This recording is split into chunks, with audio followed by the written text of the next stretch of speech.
Өнөөдөр бид нар залуучуудын орн юм аа. Манай Монгол улс. Хамгийн гол зүйл бол залуусын дуу хоолой. Залуучууд хэрвээ дуурхаа болох юм бол, залуучууд хэрвээ итгэл найдвараа алдах юм бол энэ улсад ирээдүй харагдах болно. Өнөөдөр гарч байгаа төр засгийн бодлого нь өөрөө залуучуудынхаа эсрэг, залуучуудынхаа хүсэл зорилгоос ухарсан байдалтай удаан үргэлжлэх юм бол бид бүхэн удаан тэсэхгүй. Жил болгон гадагшаа явж байгаа залуучууд өмнө нь ганцаараа байсан бол 1-2 жилийн зайтаагаар нэг амьдралаа босгочоод байрны мөнгө хийчээд ирье гэдэг байсан бол өнөөдөр энд өмчтэй, байртай, машинтай хүмүүс бүх зүйлээ худалдаад гэр бүл үр хүүхдээ аваад явдаг болж байна. Энэ маш том аюул шүү манайхаа.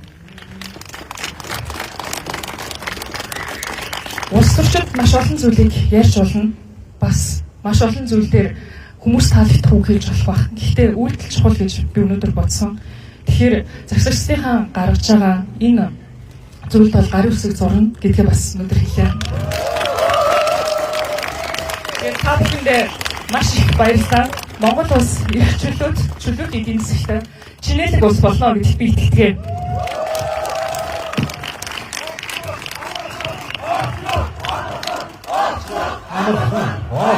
Амархан.